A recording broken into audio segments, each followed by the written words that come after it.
Good morning, good afternoon, good evening, wherever you are in the world, and welcome back to season 2 of the MineWarp podcast. This is, of course, your front row seat to the big ideas and the bold bets or the breakthrough technologies. How's that for a rhyme? That reshapes the natural resources industry. My name is MP Strydom, and I'm the host. I'm thrilled to be back behind the microphone again. I've had a bit of a hiatus for a year or two, but I've already lined up a number of movers and shakers in the METS world.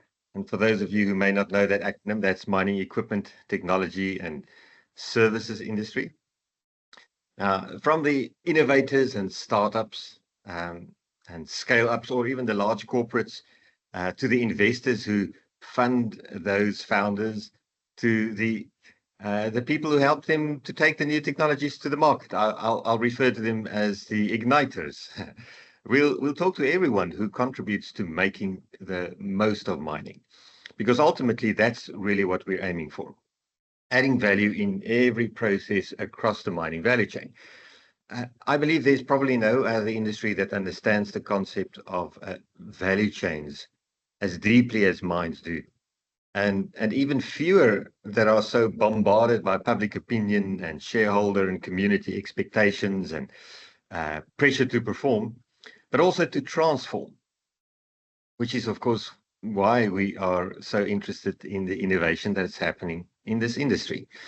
So please tune in, maybe share the podcast or challenge us, challenge me or challenge our guests with your opinions, or even to go deeper. And also follow us on the MineWarp LinkedIn page to get all the updates and extras as we go. So today on MineWarp, we're joined by two guests. They are Eric Palmer and Alan Bai. I'll introduce them very quickly, one by one, and I'll let you then say hi. So the first is Eric Palmer.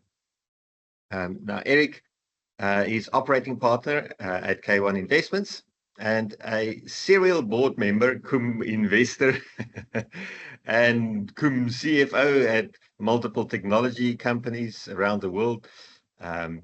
Welcome, Eric. It's good to have you on MineWarp. I think we met in 2010 when Eric was CFO of Gemcom at the time, and Gemcom was in the final throes of looking at acquiring the company that I was at, GMSI, that had just become MineRP, just before you were acquired yourself by Dassault. Isn't that right, Eric? That's right, MP. Yeah, it's been a long relationship, very good one with you and some of your fellow partners. And I've actually really enjoyed it. And you guys helped me really understand the deep underground world better than I could have without you. And so I've always appreciated that.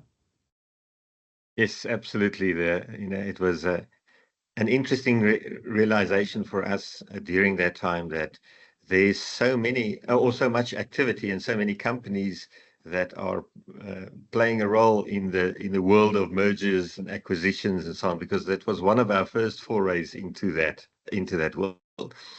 Our second guest also needs probably a little introduction in the world of mining technology, especially in Australia. Alan Bai, he's the founder of Imvelo, a company specializing in digital transformation and guiding mining companies and others in the natural resources industry into transforming. And Alan has an equally diverse background, from being a professor and director in critical minerals at Curtin University in Australia to roles in various industry advisory councils, a stint as VP technology at BHP, and an equally impressive list of board memberships and advisory roles. Welcome to MineWarp, Alan. Thank you, MP. I'm looking forward to our discussion. Yeah, I think we spoke the first time.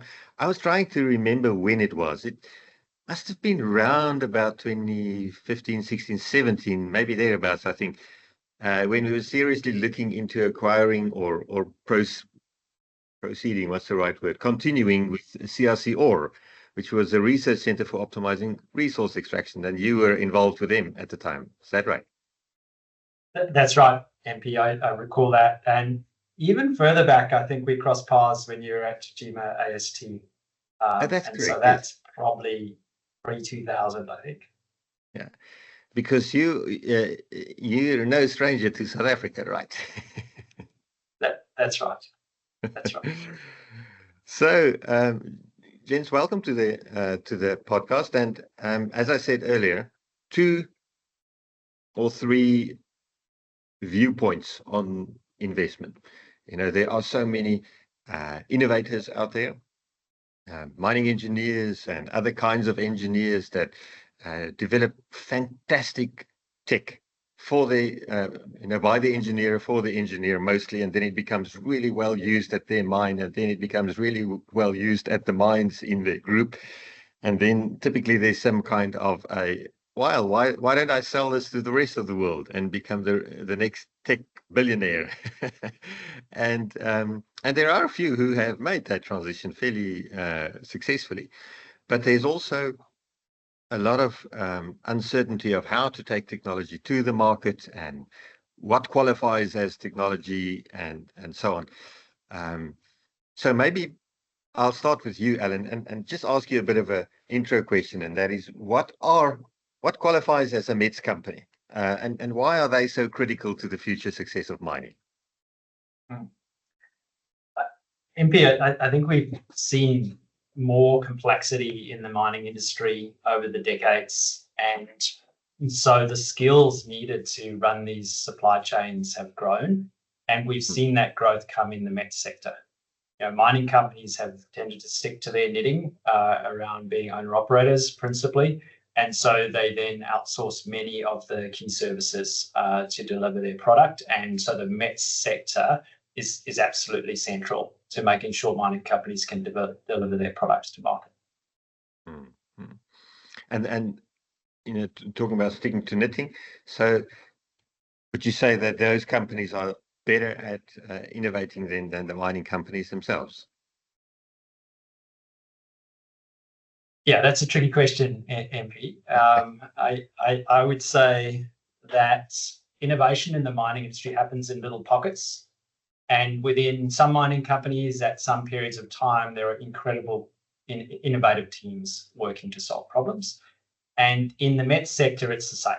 There is a confluence of talents and problems to solve, and perhaps capital, and that allows extreme innovation. But it's not something you can generalize and say either one of those groups are good at innovation, generally do it well. It's difficult to characterize in that way. It tends to happen sporadically. I think I'd lean in on what Alan had to say, and I think the best innovation that I see is when we have a partnership between an active mine, an innovation group, and some sort of technology. It's either a technology consortium or an innovator of some sort.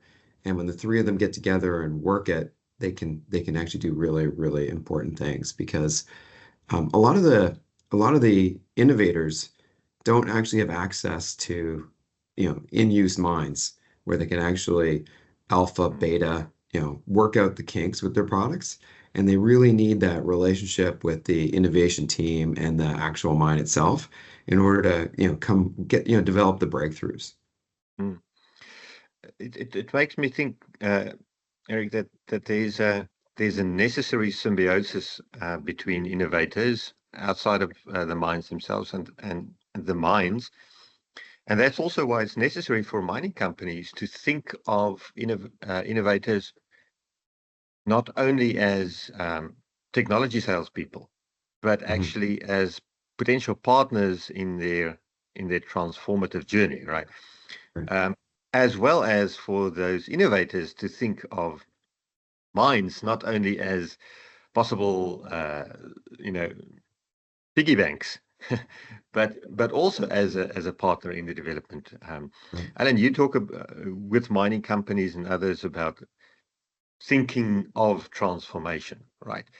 Do you see this symbiosis working well? This partnership, is it something that works, or is there a bit of a distance that grows between the mining company and the innovators, especially as METS companies get more and more commercially successful? Yeah, MP, the situations that it works well is there needs to be a catalyst and there needs to be a set of ingredients for success. And so where there is a disruption in a mining supply chain that demands innovation, so there's a catalyst for innovation.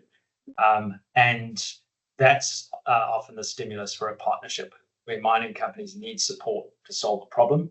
And then there needs to be capital and skills and an intelligent approach to de-risking this technology over a time period.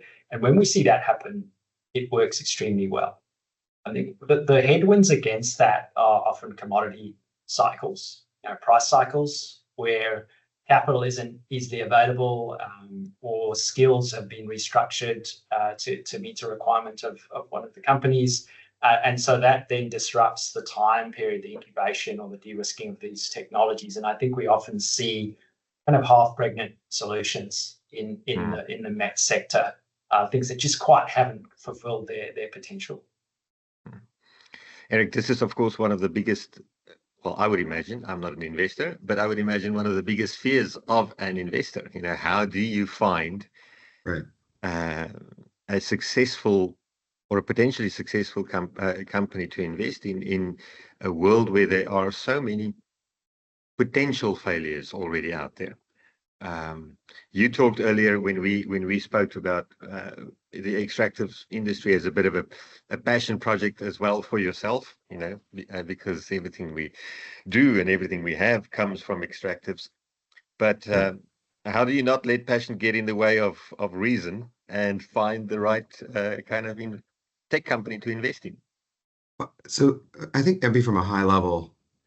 There are very few industries as large as the mining industry as a whole, right? Or the extractive industries. And I also think that, an industry that is ripe, I don't know of many other industries that are as ripe for change and innovation as, say, the mining world. The quantity of ore that we need in order to, do the green revolution is shocking comparative to what we know as known reserves. And if we're going to be able to identify and then get that out of the earth and then to market, we're going to have to come up with some very different approaches. From an investor standpoint, the mining sector is a puzzle, honestly, because if you think about it, they look at lifespans in 20, 40, 100-year cycles, longer than pretty much any other industry that I know of. But when they look at innovation, they tend to look at it very sporadically. Alan kind of nailed it, which is, the money that goes into innovation comes in, very cyclical approaches. And I think the mining industry itself might benefit from thinking through, how to fund some monies over the longer term versus in up-down cycles that are linked particularly to commodities. And we actually, honestly, from an investor standpoint, it's very difficult to figure out which technologies have real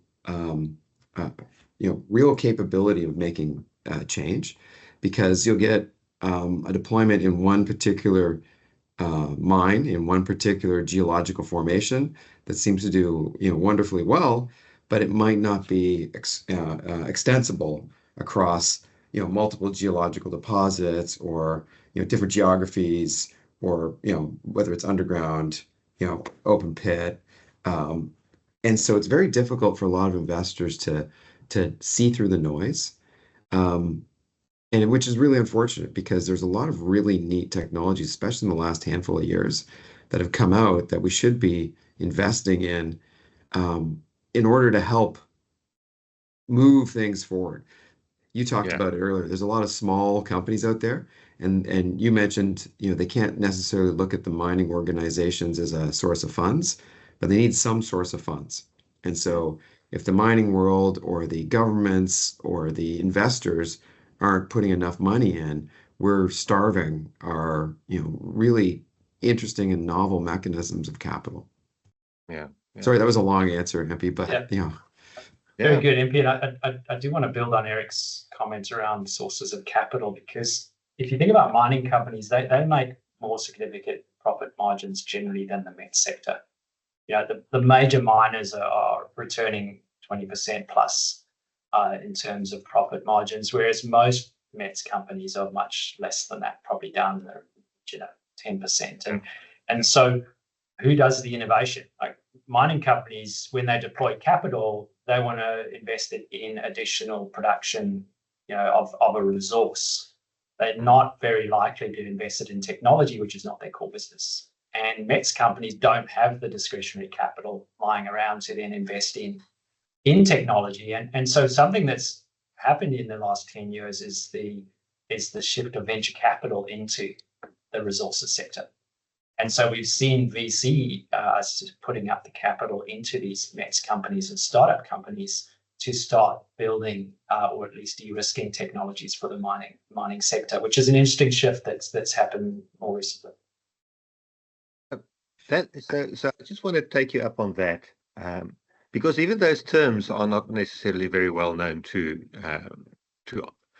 tech entrepreneurs that are just starting off with a new idea. That the different kinds of rounds of funding and the different kinds of, what's an angel investor and what's a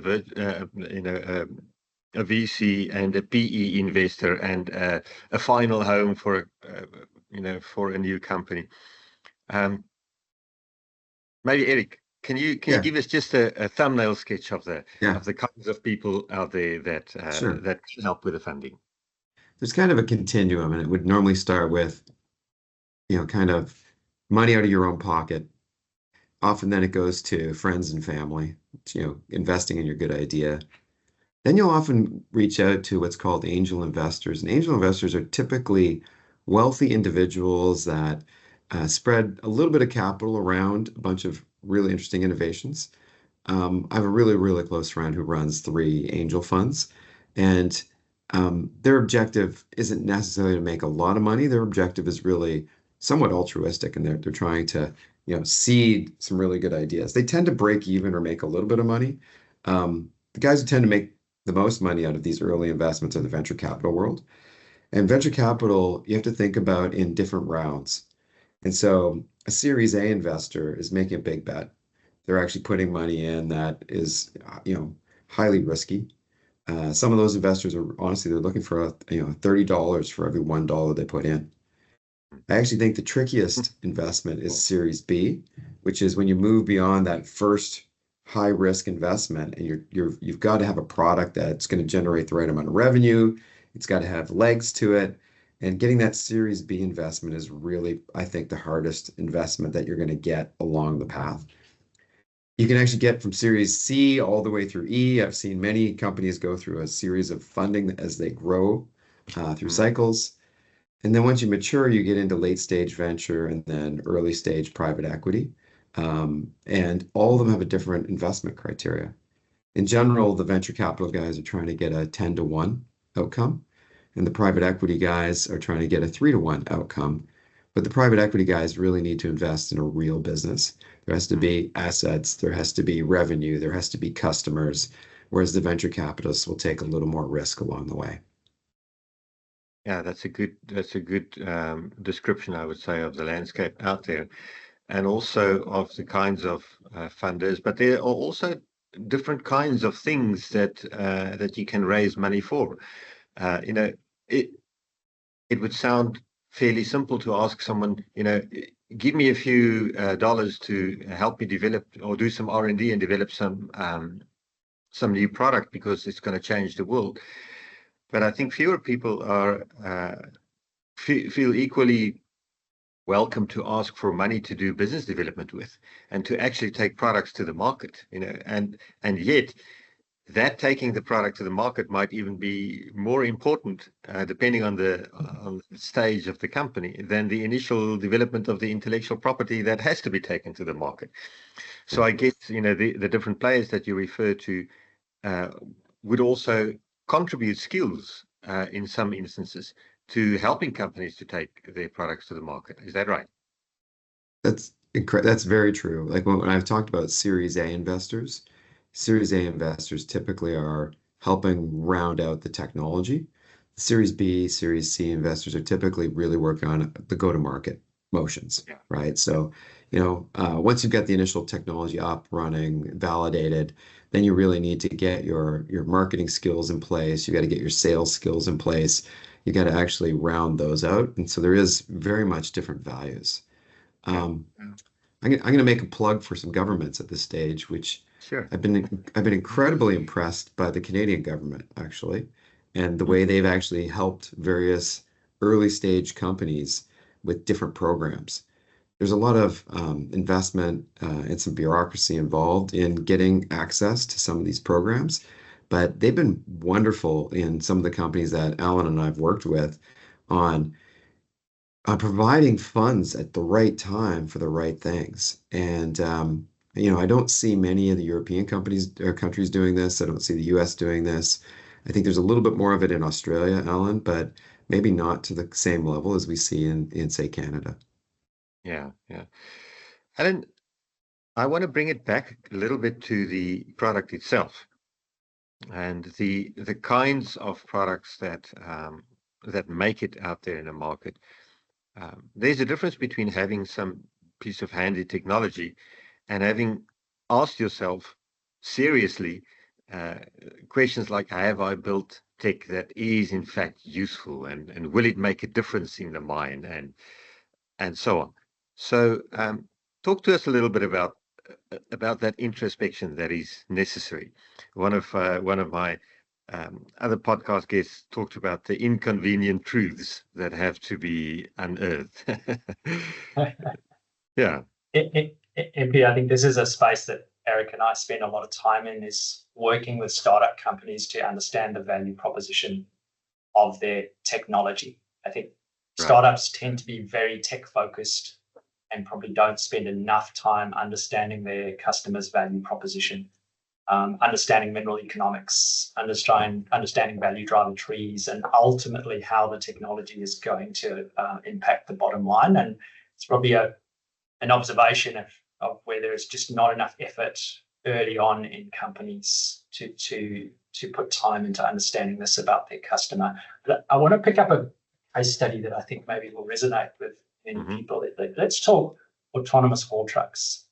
So in the late 1980s, the mining companies lent on the OEMs to start considering building autonomous haul trucks. The business case seemed compelling, particularly in the Pilbara where labor rates are high and so on. And so way before Silicon Valley really started considering autonomous vehicles, the mining industry was pressing into that space. So, seems to be an easy sell. We build some technology, it automates the process, and we save customer money on it. So let's go. And then we see, well, let's see where we are now today and how that transpired. It took another 15 years for that technology to be effectively de-risked to the point that mining companies were prepared to adopt it into their business. So I think about value and complexity and risk. So the value proposition of these trucks is really good in the Pilbara. When you go to other parts of the world and you do the value driver trees, it starts to become less clear that they actually are going to add value to the bottom line. So that's the first part. The second part, well, we automate the trucks. The trucks can then run in the operation. It's an incredibly complex environment in that mine when you've got human operators mixing with autonomous trucks, with all of the tasks that they have to do. And the third one is risk. So what happens if that system doesn't work? If it has a failure for a few hours? Well, that is a material impact on that mine site. So it would affect the recovery of ore and ultimately the production of that site. So these are barriers to entry and barriers to adopting at speed.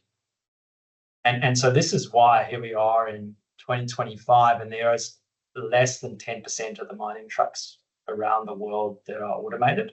It's closer to about 5%. And in terms of the size of the market, there are about 50,000 large haul trucks operating around the world.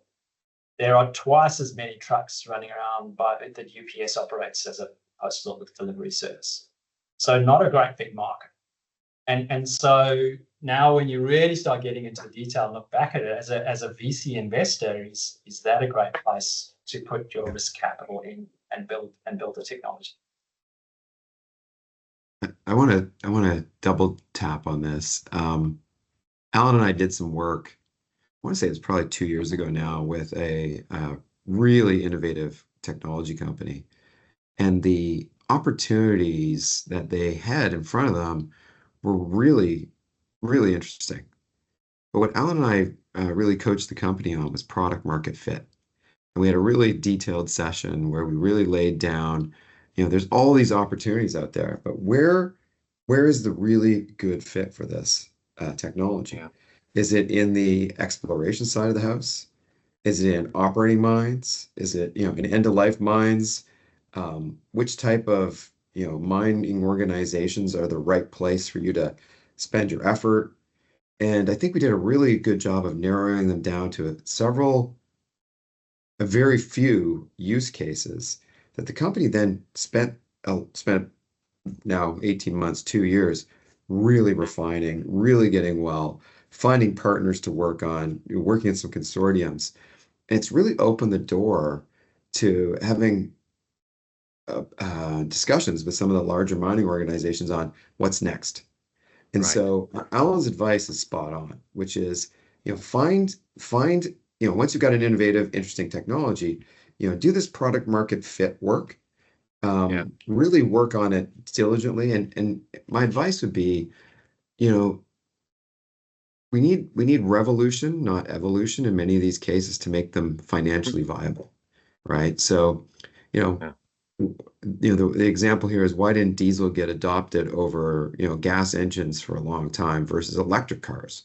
And the answer is the delta on diesel wasn't far enough for the average car. And so, but when electric came around, it was a disruption. And so Yeah. what you need to do is you need to find a way for a mining organization not to get a 1.5x return on something, but we need to find a 3, 5, or a 10x return on changing the way they do things. Because as Alan just pointed out, there's a huge investment that has to be made by the mining organization, and a small incremental value increase isn't worth it to them to stick their neck out and make a big decision. Yeah. Now, of course, this is the right opportunity to introduce AI into the discussion, because everyone thinks, and probably not wrongly so, that AI is that new agent that will provide the opportunity for some of this completely not only disruptive but transformative ways of approaching problems. Lots of people are looking at AI in the exploration and target finding space, and a variety of other areas. Alan, maybe you can talk a little bit about, what do you see in the market out there? You're welcome to use examples or otherwise. Is AI already making an impact? Is it going to be all that it's hyped up to be? MP, one of the best quotes in this space is like, the future is here, it's just not evenly distributed. And it describes it so well, because you can go to many operations around the world and they'll be using AI in some form. Maybe it's around the mill control of their SAG mill or their process plant, or maybe it's around exploration targeting. And if you drill a little bit deeper, you'll find that the algorithms and the basic logic have been around for 30 or 40 years.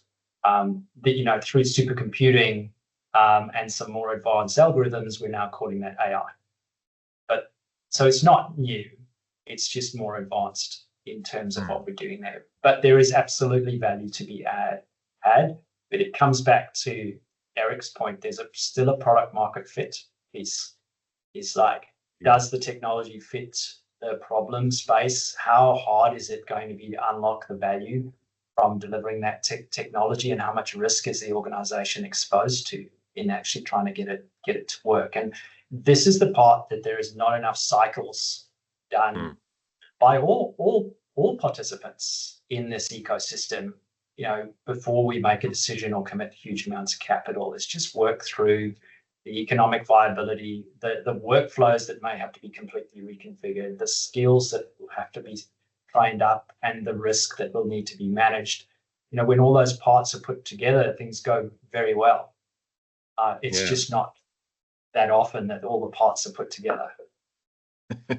And you know what? You were talking also about the fundamentals of mining, and as you're talking, I'm thinking, is it even viable to think that that go-to-market specialists who do not understand the core of mining will be able to help, tech companies take their tech to the market?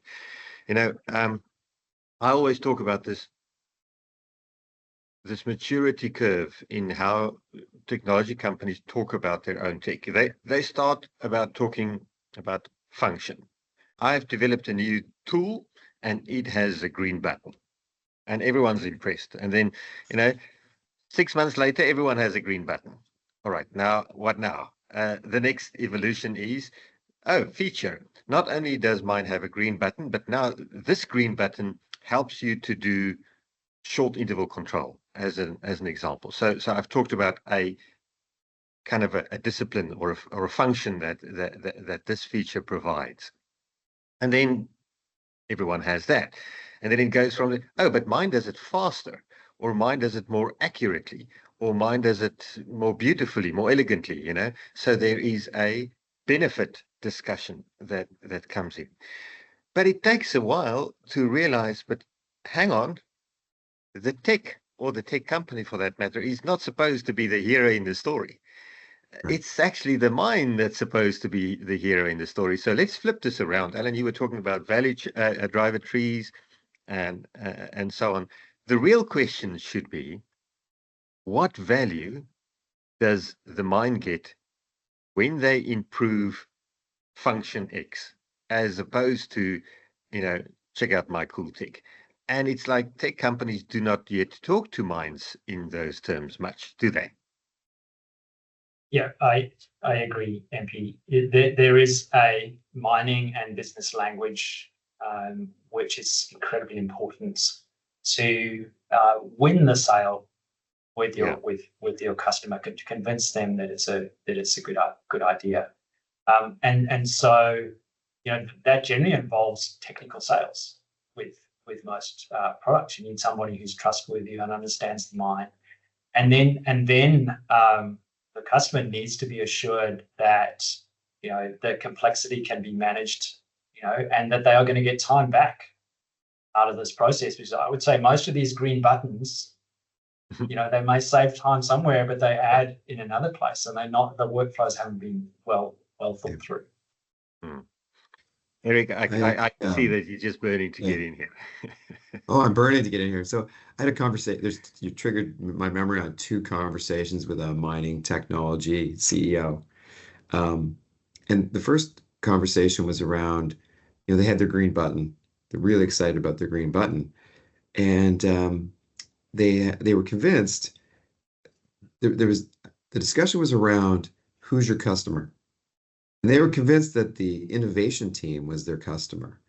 And we had to help get the CEO of the company, and actually the CTO of this company's mind wrapped around that it's actually the mine manager who's your customer.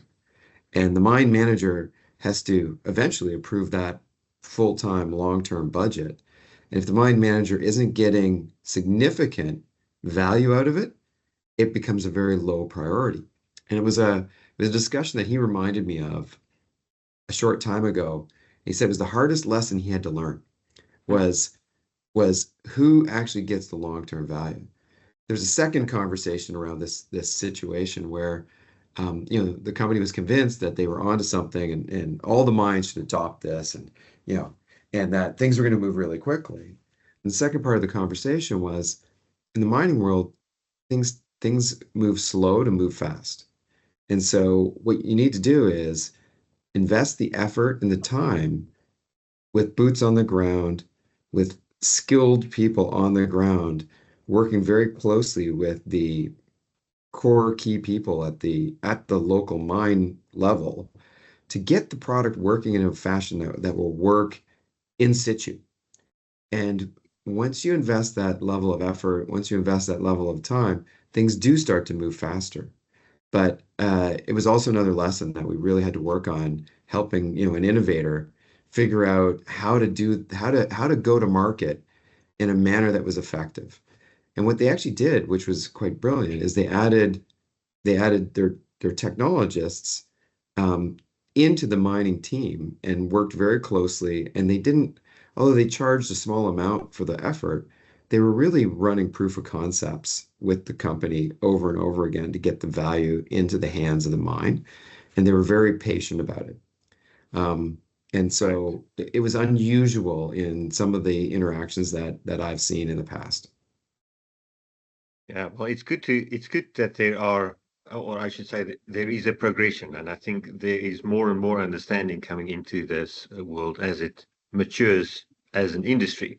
Also, that a competitive edge is not only the size of the green button, but actually, you know, do I can I really not only demonstrate but embed into my product empathy for the real problem that the mine has, Yeah. and does it add measurable value I'll give at you, the Alan did industry. a great job in this conversation too, because we got started around one particular use case, and and somebody in the mind said, "Oh, we could also do this, we could also do that, we could do this."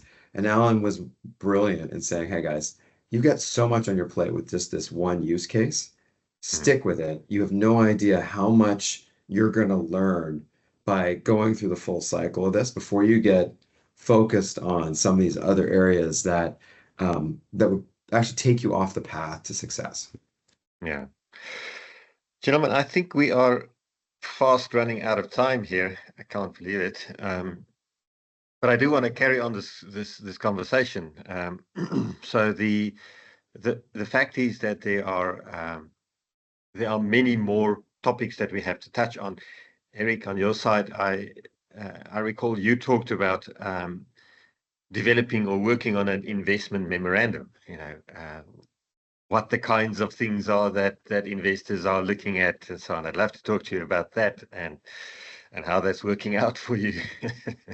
Yeah. And Alan, we were also talking a lot more about where things worked and who was successful and why they were successful, in adopting technology. Because we've talked a lot about technology now, and we haven't talked a single word about process and adoption and not invented here syndromes and all of the psychological barriers to making technology work in a mining company, for that matter, in an industry. So I'm going to have to invite you all back and for a next round of discussion or a few of those. Maybe we'll specialize a little bit. But before I let you go, let's make it a little bit more personal again. Outside of mining and technology, um, what keeps your life going? Eric, let's start with you. What are your interests outside of this field? Well, I'm a huge outdoor person, and Yeah. so I'm actually, even though I'm Canadian, based in the U.S., I do work all over the world, and I happen to be working in Europe this past month. Hmm. So I took a week off and I sailed. I rented a sailboat and sailed the Stockholm archipelago. I highly recommend it to anybody who likes to sail. You should do that. I Wow. also have a Jeep, so I do a lot of off-roading when I'm back in the US. If you've not had a Jeep or rented a Jeep, I'd suggest you give it a try in a place called Moab. It is shockingly beautiful and technically challenging. But anytime I've got the ability to be outside, I'm outside. Sounds like my kind of man. Alan, over to you. Yeah, Eric and I definitely have this in common. Love the outdoors. I also love to go camping. I've got a 4x4 which is kitted out for camping. It's about half the size of Eric's. He's got the American version. I think his fuel tank's about the size of my payload in my vehicle. But getting away, unplugging, and spending time in nature is definitely what I do outside work. That sounds great. Eric, last time, or no, 2 years ago, I was in Stockholm, or close to Stockholm, near Örebro at this time of year. And I took a long weekend going hiking on one of their multi-stage long hikes. I think it was 300 odd kilometers. And it is such a beautiful time to be out there. And I try to do the same as what you are doing now. Last year, for example, during the Mine Expo in Las Vegas, I spent the weekend after that going to hike up and climb up a mountain in the desert close to Vegas. So I think that we need that kind of external distraction to keep our minds clear, and also to get an opportunity to think a little bit, Right. you know, 100%. away from all of the noise. Alan, Eric, it was really great fun talking to you both. Thank you so much. And as I said, if you're happy to, then I'll definitely have you both back, because I think we need to drill down a little bit deeper into so many of these points that we raised. But thank you for being on the MineWarp podcast. Thank you. It's my pleasure.